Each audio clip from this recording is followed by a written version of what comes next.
आखिर क्यों नरेंद्र मोदी को 24 के चुनाव में ऐसा कुछ बोलना पड़ा? आखिर क्यों नरेंद्र मोदी को लगा कि साहब पहले राउंड के चुनाव में बीजेपी पिछड़ी हुई है? पूरा वीडियो दिखाता हूं मैं, लेकिन लाइक, शेयर, सब्सक्राइब और हमारा सहयोग समर्थन करते रहिए। पूरा वीडियो देखते हैं पहले।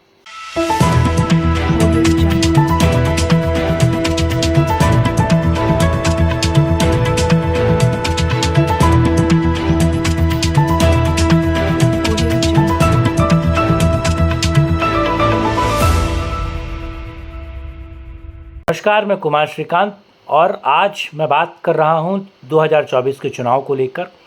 24 का चुनाव लगातार नीरस हो रहा था और आपने देखा कि तमिलनाडु और अलग अलग प्रदेशों को छोड़कर जो हिंदी भाषी क्षेत्र था वहां पर चुनाव का प्रतिशत कम रहा और कहा जा रहा था कि बीजेपी को वहां बहुत बड़ा लॉस हुआ है और मुस्लिम मतदाता जो है वो बड़े पैमाने पर आकर वोट कर रहा है, लेकिन हिंदू मतदाता अभी भी अपने घरों में दुबका हुआ है, छुपा हुआ है।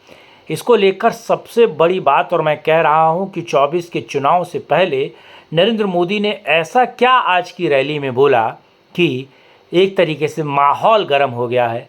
पहले नरेंद्र मोदी का वो वीडियो देखते हैं, उसके बाद आगे की बात करते देंगे। और पहले जब उनकी सरकार थी उन्होंने कहा था कि देश की संपत्ति पर पहला अधिकार मुसलमानों का है। इसका मतलब ये संपत्ति इकट्ठी करके किसको बांटेंगे? जिनके ज्यादा बच्चे हैं उनको बांटेंगे। घुसपैठियों को बांटेंगे। क्या आपकी मेहनत की कमाई का पैसा घुसपैठियों को दिया जाएगा? आपको मंजूर है? ये कांग्रेस का मैनिफेस्टो कह रहा है कि वो माताओं बहनों का सोने का हिसाब करेंगे, उसकी जड़ती करेंगे, जानकारी लेंगे और फिर उस संपत्ति को बांट देंगे और उनको बांटेंगे जिनको मनमोहन सिंह जी की सरकार ने कहा था कि संपत्ति पर पहला अधिकार मुसलमानों का है। भाइयों बहनों, ये अर्बन नक्सल की सोच, मेरी माताओं बहनों, ये आपका मंगलसूत्र भी बचने नहीं देंगे, यहां तक जाएंगे, मैं कहने आया हूं। तो देखा आपने वीडियो। अब ये समझिए कि आखिर नरेंद्र मोदी अगर ये कह रहे हैं कि कांग्रेस इस देश की जमा पूंजी, इस देश के संसाधनों पर पहला हक अगर किसी मुस्लिम के हाथों दे रही है, तो ये इस बात की प्रूफ, इस बात का सबूत देश के पूर्व प्रधानमंत्री मनमोहन सिंह की मुंह जबानी सुनते हैं पहले, फिर आगे की बात। We will have to devise innovative plans to ensure that minorities, particularly the Muslim minority, are empowered to share equitably in the fruits of development. They must have the first claim on our resources. तो आरोप लगाने वालों के मुंह पे तमाचा है। उस वक्त के प्रधानमंत्री मनमोहन सिंह ने किस तरीके से कहा कि इस देश की संपत्ति पर, इस देश की तमाम चीज़ों पर सबसे पहला हक अगर किसी का है तो वो है मुस्लिम समाज, अल्पसंख्यकों का। ये वीडियो आपने मनमोहन सिंह का सुना।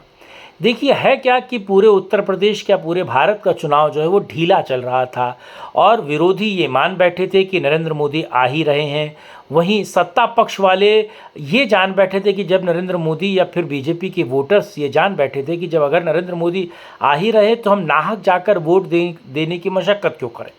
और जब आप शुक्रवार को वोट रखते हैं तो शुक्र को आदमी शुक्र और शनि और इतवार की कैंपिंग और घूमने के लिए चला जाता है, वोट के लिए नहीं जाता है। जैसा कि आपने उत्तर प्रदेश, राजस्थान, बिहार के चुनाव में देखा कि मत प्रतिशत धीरे रहा।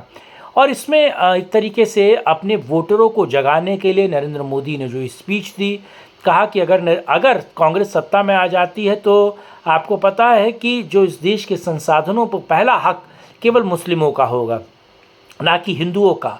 और कांग्रेस का घोषणा पत्र भी यही कहता है। मैं ये कहता हूँ कांग्रेस का घोषणा पत्र छोड़िए, थोड़ा इतिहास में जाइए। 1930 के दशक में आपको पता है कि जो मुस्लिम लीग थी उसका घोषणा पत्र क्या था। उसका घोषणा पत्र यही कहता था कि भारत देश के सभी संसाधनों पर सबसे पहला हक अगर किसी का है तो मुसलमानों को है।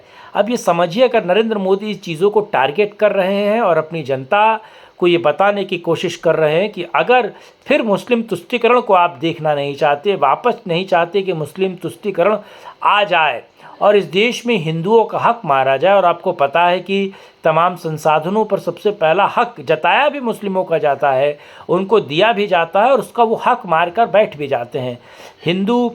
यानी कि आप समझिए, आप उनको अल्पसंख्यक भी कहना मुझे लगता है अल्पसंख्यक कहने पर गाली है, क्योंकि अल्पसंख्यक का मतलब है, अगर यूएन के हिसाब से अगर आप समझिए तो 2 से 3% जिसकी पूर्ण जनसंख्या हो उसको अल्पसंख्यक, ना कि जिसकी 18 से 19% जनसंख्या हो वो अल्पसंख्यक कैसे कहा जा सकता है। पारसी हो, जैनी हो, क्रिश्चियन को भी तो नहीं कहा जा सकता, लेकिन वो लोग अल्पसंख्यक हैं। अब बड़ा सवाल ये है कि क्यों लोग कह रहे हैं कि नरेंद्र मोदी ने पूरे चुनाव में जान भर दी है, क्योंकि वो अपने वोटरों को बाहर निकालने की कोशिश कर रहे हैं। वो लोग जो हिंदू धर्म से संबंधित है और नरेंद्र मोदी में हिंदुत्व का भविष्य देखते हैं, उनको जागृत करने की कोशिश की। देखिए, मुस्लिम वोट बैंक कभी भी सोता नहीं है, उसे पता है सत्ता कैसे हथियानी है, सत्ता को कैसे अपने पास रखना है और सत्ता को किस तरीके से गाहे बगाहे इस्तेमाल करना है। अपनी वोट की ताकत को किस तरीके से जनतंत्र और सत्ता को हथियाने के लिए इस्तेमाल किया जाता है, ये मुस्लिम वोट बैंक बेहतर तरीके से समझता है। लेकिन हिंदू वोट बैंक हमेशा सुस्त रहता है, निढाल रहता है, अंत में जाकर वोट देता है और वोट डालने से कतराता है। हिंदू को लगता है कि सब कुछ अच्छा है, और सब कुछ अच्छा है तो मुझे लगता है कि ये सब झेल क्यों रहा है हिंदू। तो मुझे लगता है कि 24 का चुनाव वाकई बड़े पैमाने पर तैयार हुआ, और ये जो चुनाव बड़े पैमाने पर अब जाकर बना है, अब नरेंद्र मोदी इसको गर्म कर रहे हैं, और ये गर्म होकर मुझे लगता है कि 400 नहीं 400 के पार भी पहुंच जाएगा, अगर इसी तरीके से चुनाव को और चुनाव के मुद्दों को और ज़मीनी हकीकत को नरेंद्र मोदी समझाते रहे, बताते रहे। साथ जुड़ने के लिए, मुद्दे पर बात करने के लिए बहुत धन्यवाद। जय हिंद, जय भारत, वंदे मातरम।